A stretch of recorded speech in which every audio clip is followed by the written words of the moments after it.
every day was a struggle. 20 when I first started taking cocaine, and that was after a bad breakup. Everything I do is in excess. The food took over to a point that I couldn't even really get out of bed. It was pain, constant pain. So the habit of going to get a Tesco's meal deal every day and then getting a Greggs and then getting a McDonald's, it just became a routine. So I got a coach and I thought I'm going to go really hardcore, and I got a bodybuilding coach. We lost, I think we done 50 kilos in the first 8 months. And then within 10 months, we've done 60 kilos. Took a little diet break. And then between March and now, March the 1st to now, we've got 80 kilos up. Done a photo shoot.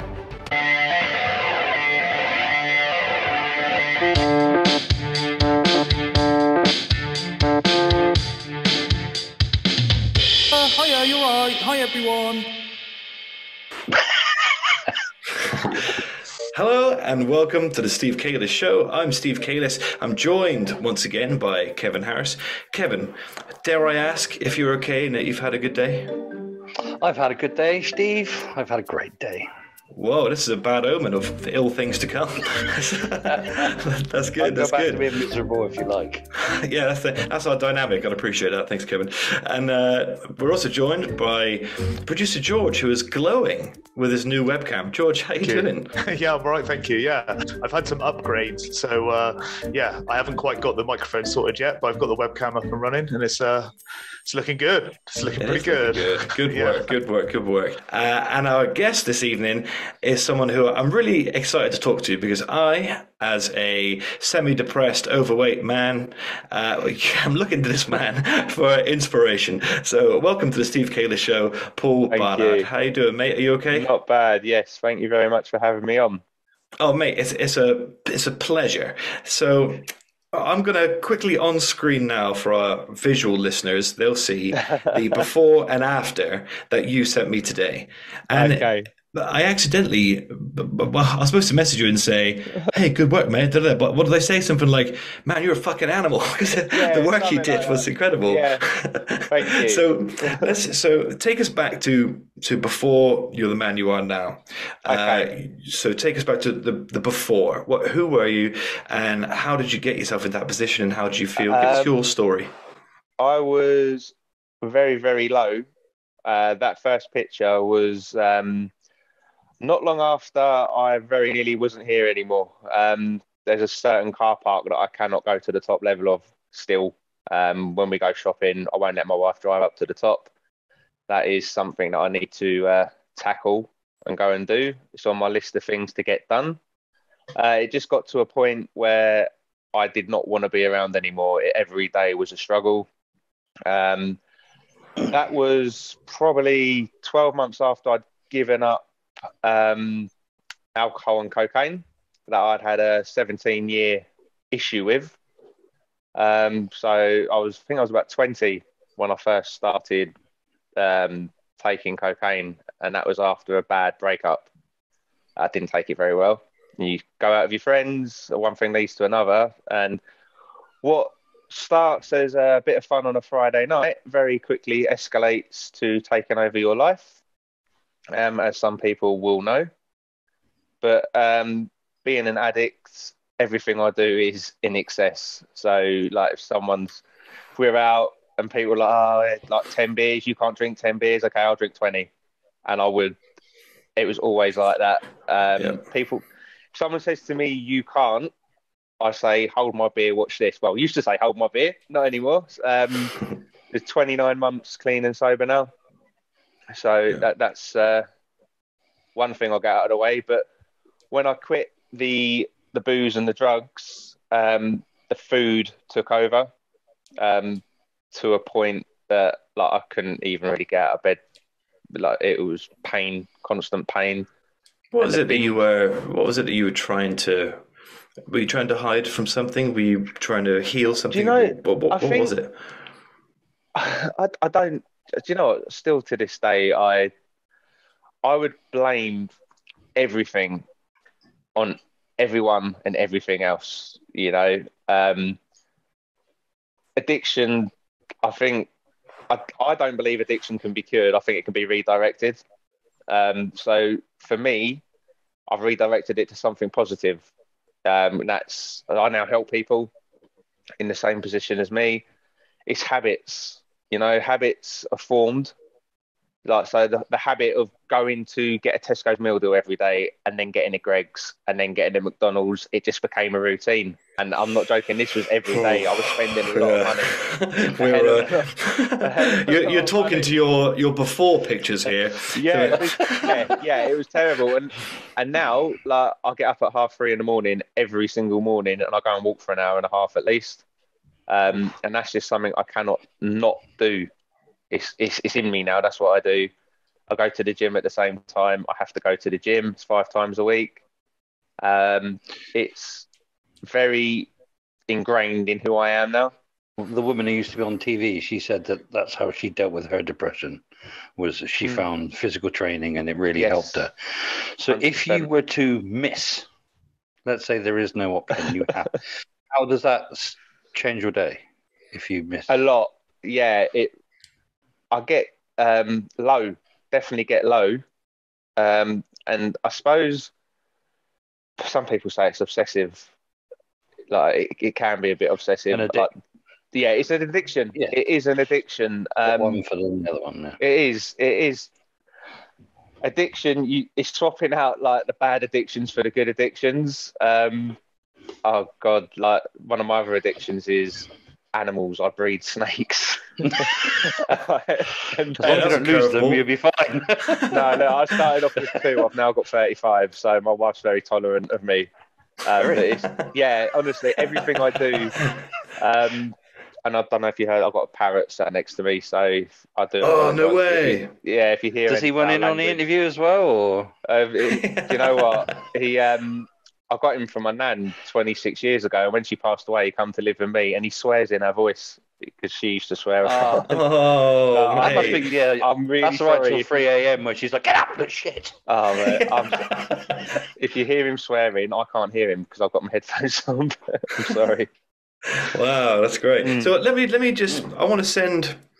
We'll just take a quick pause because I want to send George and Kevin, because I sent them the other pictures that you sent me, but I don't know if I've sent the ones from today. So I want to.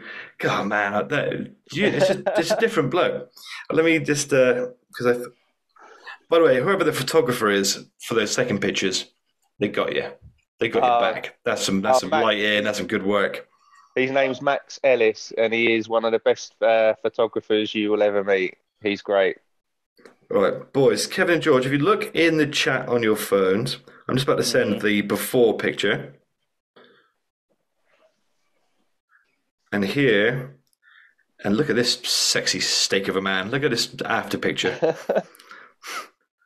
It's crazy, isn't it? It's brilliant. Well, now I've got no fucking excuse. Thanks, George. Yeah, Kevin, why isn't that you? Yeah, fuck.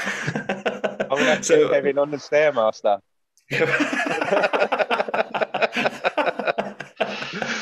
Kevin, I'm a qualified coach now, mate. Do you want to sign up?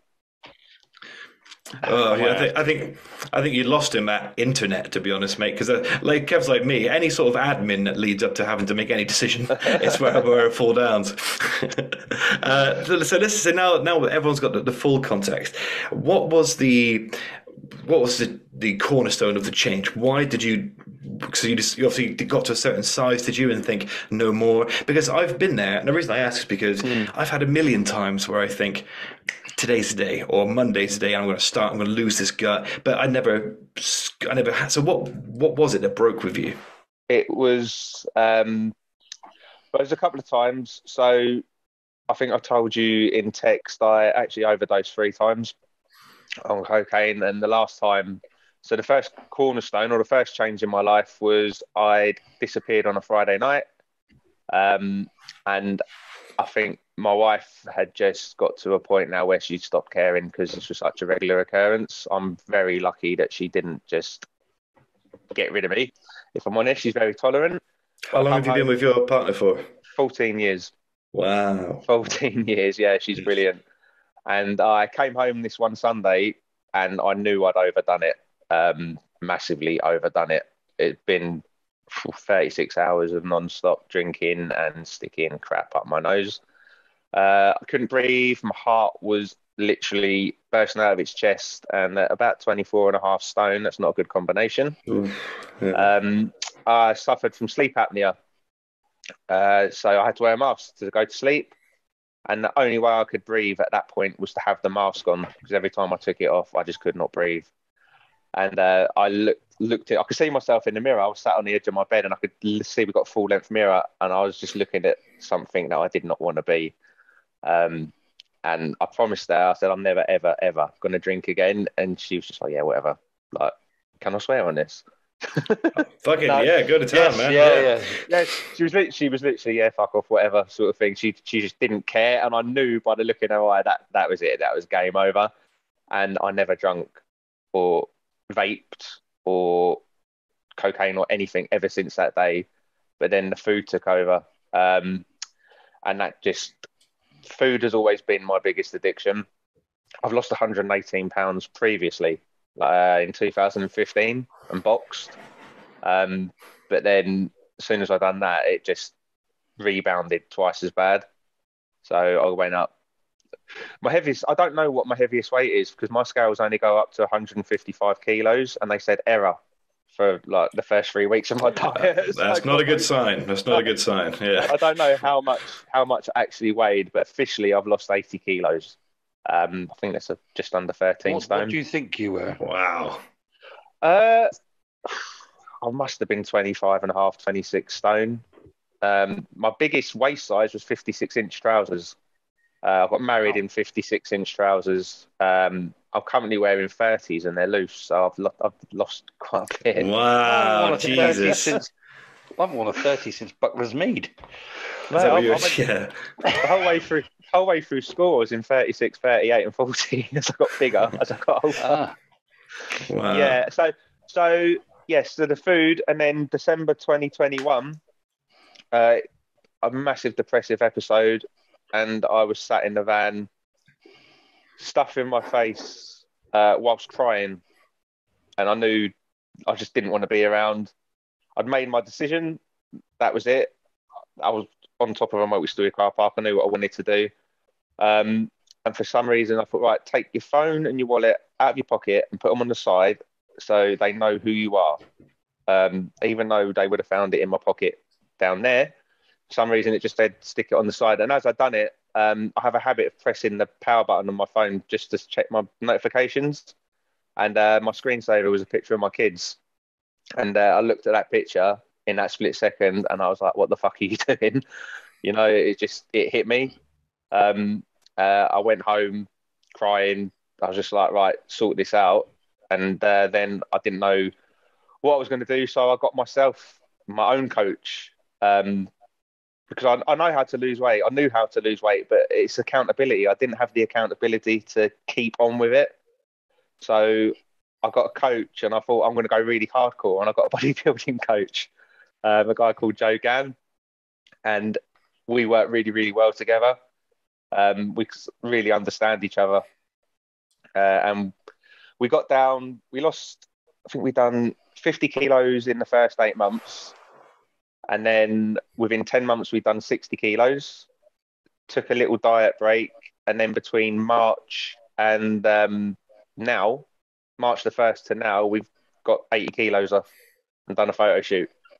Yo. Yeah, and the photo shoot came out pretty well, I think. I hope so. I haven't stopped looking at those pictures. Yeah, Just to jump back slightly, you said there you were a big lad as a kid. Yes. Did you have issues with food then? I did. Yeah, I did. I think I remember was it bacon. Do you remember Sainsbury's used to do those triple packs of bacon that were stuck together? I don't know if you remember. Yeah, you remember those? Well, I would do one of those on a loaf of bread on a Saturday to myself. And I think like food's always been a comforting thing for me. And I honestly don't. People ask me why all the time, and I literally just can't. I can't say. I don't know. Yeah, well, I'm the same, man. That's my. I've had to, we did an entire episode of the show called "Death by Peanut Butter" because I got a similar thing, and my issue is peanut butter sandwiches, chocolate, crisp. I'm awful with it. But the shame of it is, I do so much exercise in the day. I walk everywhere, but it's not doing me any good because I'm going, oh hey, good job, me. Let's eat some stuff. I eat energy everything. Balance, my friend. Energy balance is what it's all about.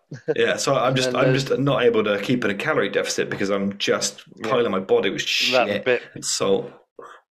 That bit where you do feel so like you said, like just obnoxious, and you don't like your appearance, and you get really quite in yourself, and then you find yourself going to eat to make you feel better. You do about feeling shit about your appearance. It's emotional eating, isn't it? It's like happy, eat, sad, eat, and everything. It comes down to food, and we do it because it tastes good at the time. But unfortunately, when we do it to excess, it makes us gain the weight, which then makes us feel sad. So we think, oh shit, let's go and eat. It's going to feel better. Yeah, it's crazy, isn't it? And it's such a first world problem as well, isn't it? There's some countries where they go and you eat when you're sad, you overeat, and then it's crazy, isn't it? That's the sort of Western world sometimes. Everything's accessible, 24-hour, McDonald's, Burger King, KFC. You know what? Even saying everything's accessible, but when I was doing things I shouldn't have been doing, it was like even cocaine. It's as easy to get hold of cocaine as it is to order a pizza. And it's terrible. It's so easy to do these terrible things. It's crazy the world we're living in at the minute, to be honest. So my questions were sort of stemming more into the mental health, I guess. But you've kind of already answered it. So one of my questions was going to be sort of what came first, the chicken or the egg? Was it weight, or was it mental health problems, or was it a combination of all of it? Or weight has always been one to struggle with since I was a child. So that was the first one. And then when the alcohol and the cocaine, obviously, when the come down from cocaine is severe and it gets worse and worse the more you do it. Obviously, the longer you take it, the more you need to take, so the worse the come down gets. And that becomes a vicious circle. It's just a very destructive drug that seems to be socially accepted for some reason. Massively accepted, and the damage that it does do is it's terrible. It's financial damage, everything. Gambling was one of my addictions at one point as well. I think every addiction under the sun, I've had it. Gambling got really bad. I'll tell everyone about my wins, but I wouldn't tell them about the 10 times I'd lost that day. So that's like everything. It's like you don't ever celebrate the losses. No. But how do you feel in yourself now? I feel like I'm having an out-of-body experience, and that I am dreaming all of this, and I'm probably on a massive come down, and I'm going to wake up and go, shit, I know what I need to do, and now I've got to do it. It's very strange because I look at those pictures and I think that cannot be me. When I look at them, I don't know. It's a bit. I suppose you call it imposter syndrome. I remember walking into the photo shoot the other day thinking, "Nah, this isn't right. I'm not going to look good. I'm not going to look right." And then you get your top off and you see all the mirrors around the gym and you think, "Hang on, that's me." And then you sort of relax a little bit. But I was so used to seeing the other guy looking back at me. And sometimes I still look in the mirror and he's staring back at me. But that's just a bit of body dysmorphia. That apparently that takes a couple of years to go away sometimes. Do you have to, at some point, learn to accept him, that past version of yourself, and still love certain parts of who he was? If I hadn't have been him, I wouldn't be who I am today. The way I look at it, because obviously now I help people and I coach people, the way I look at it is that I had to go there so that I could become who I am now, so I could help other people, and I have to think like that because it has to be that I went through that and I had to experience that so I could change someone else's life. And that to me makes it worthwhile, I suppose. So I have got a lot of regrets, but I can't say I regret being him, because without him, there isn't me. Nice. If that makes sense. It's the only way I can get my head around it logically. It's the only way I can say, right, I was put here for a reason, and it was to help people. And that's all I want to do now. And with my addiction, I am full throttle when I am coaching people. It's a very personal coaching. It's not right, here you go, do this, don't contact me. My clients they'll contact me all day long. I'll sit and talk to them. And they're all from all different walks of life, which is I love the challenge, because it's not a one size fits all. It's not like a fitness thing where you say, right, lift this many reps, do that. Everyone's got different mental challenges that they're trying to overcome. And when you see someone's life change in front of you, that's the biggest high you'll ever get. It really is. You can see on my page anyway, you'll see a couple of the success stories. Yeah, man. I want to ask, like on that, because you are such a success story. I keep thinking about your wife. Does she sometimes go, "Who the hell is this guy?" I think, do you know what she said? She gets asked this question a lot, and she said, "I loved you when you were that guy." She goes, "And I love you when you're this guy." She went, "I've always loved you no matter what." So that's what she says. And that's a ride or die partner there, isn't it? Wow, that's amazing. Do you know, she stuck by me when a lesser woman would have got rid of me a long time ago. When I was that guy, I found myself trying to push people's buttons to see how far I could push them. I was probably doing that to my wife, like thinking, what am I going to get away with before she says fuck off? And she never did. And I will always love her for that, because if she had done, I probably wouldn't be here doing this podcast now. Yeah. Well, I'm glad you are. Yeah, thank you. She's that's amazing. That's lovely. That's my favorite part of the story, because that's love prevails. That's how you know someone loves you. They love you for who you are. You know what I mean? She said she was saying to her friend today, actually, she's showing her friend my pictures, and she went, "Can you imagine if I went to a school reunion and they was like, oh, who's your husband?" I'm like, "Oh yeah, look, this is my husband." She said, "They will be like, oh, fuck off. There's no way that's your husband." Sort of thing. I was like, "Come on, love. I haven't done that well." She's like, "No, you have." It's strange. Let's help other people. Let's give other people some idea of what they have to do to achieve what you've done. Producer George has just prompted me with a really great question. Do you have, say, 5 top tips or 5 things that people can do to either start the ball rolling or to get themselves on the journey? Okay, so the first thing they need to do is find their reason why.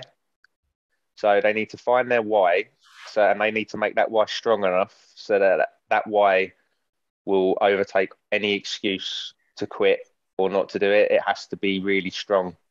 And when you think of your why, just keep asking yourself the question over and over again. This is what I get everyone to do. So you really need to make your why strong. So you could say, right, I want to lose weight for my kids. And you're like, yeah, but why? So I can do more stuff with them. Okay, but why? Because I'm not doing anything with them and it's not fair on them. And then you just keep going, but why? And it gets to the point where it's like, because I want to be around when they're 18. I don't want to leave them without a father because I've died, from health complications. You have to dig really, really deep into it and make it really, really strong.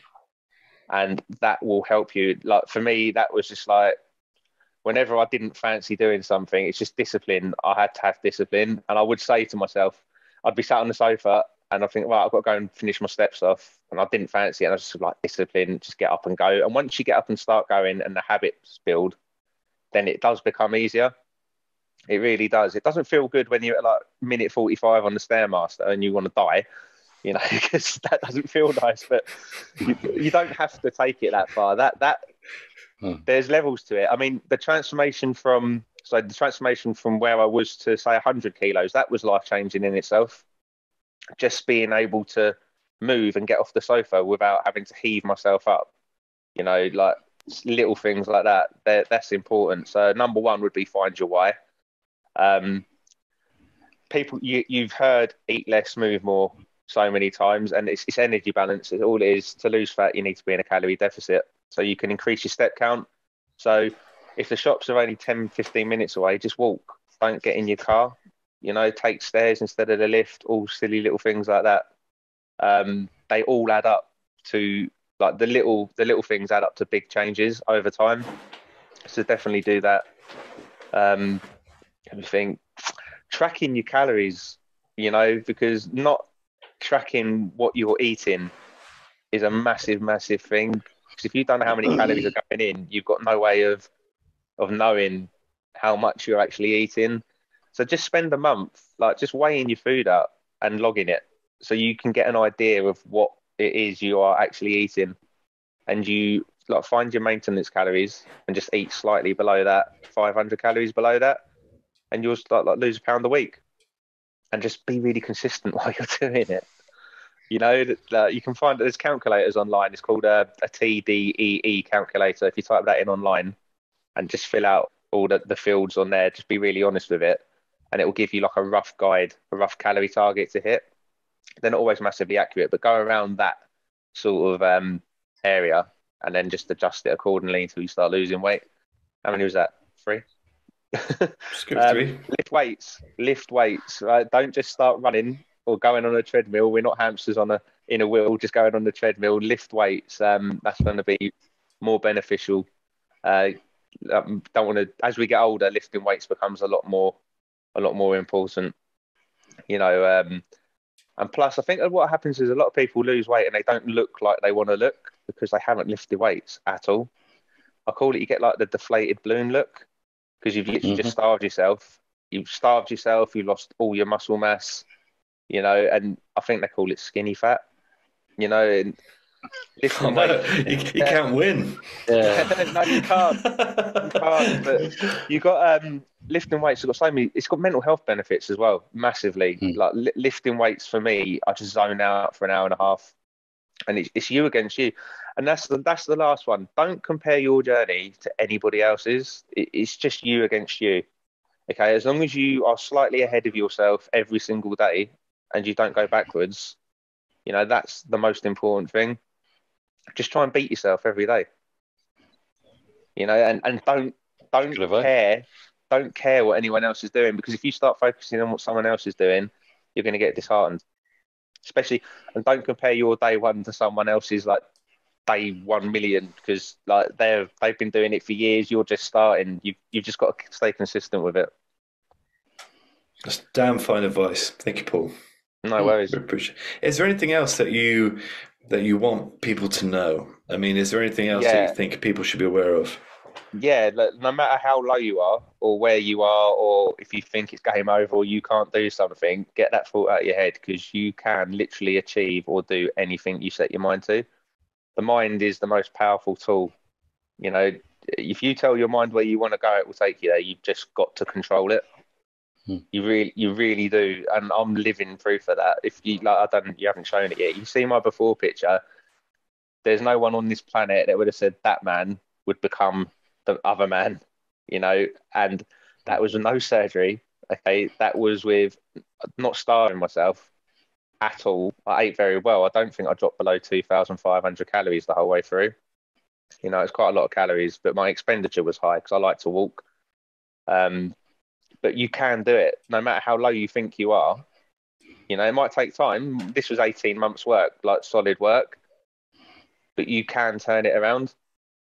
If I can go from like being an alcoholic, drug addict, like morbidly obese with an emotional eating disorder, suicidal, to where I am now, and anyone can change their lives. It's not the end. All right, so just don't give up. If you've got a dream, go and get it. Yes. That's it. That's it. We all sit here like putting up with stuff that we don't want to put up with. If you don't want to put up with something, then you have to change it. Only you can change it, but you can do it. You just have to make the plan, find out what you want to do, and go for it. That's lovely. Thank you, mate. I really appreciate you sharing that. Hopefully that gets through to someone. Yeah, I hope so. Yeah. I hope so. If one person, honestly, if going through what I went through, if it saves one person's life, then I'm happy. You know, it was worth it, and it's already worth it because I've already changed people's lives. So I'm happy. I'm happy. Yeah, My next goal, I want to change 1,000 lives. 1,000 people. Excellent. That's my target. It's a good goal.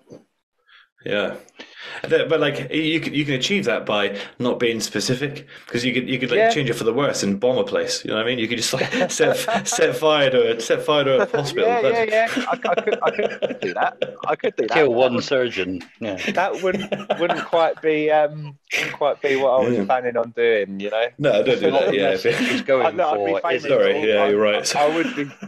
I'd be famous for all the wrong reasons then.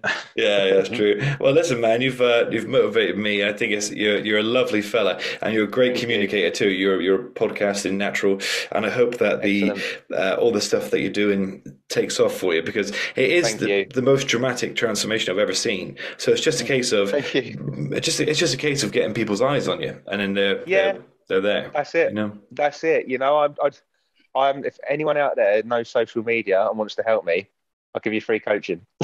Yeah, that's good deal. Let's do a swap. It's something I learned. Everyone will learn. You know, you learn as you go along. I didn't know how to lift weights at one point. You know, so I will learn it. And there is going to be some educational content going out on my Instagram pretty shortly, and I am going to start a YouTube channel because I know in the cost of living crisis, not everybody can afford coaching, so I can help people by doing videos explaining exactly what they need to do, and then they can just visit them as they need to, make their own plans, and be their own accountability. Amazing. Well, hey, man, unless there's anything that you want to add, I will say that it's been a pleasure having you on the Steve Kayla show, and we'll do whatever we can. We'll do whatever we can to make sure that your story gets seen. So, hey, thank you, man. And boys, George, Kevin, thank you for being here. Paul, you've been an amazing guest, and we'll see you soon. See you soon, Paul.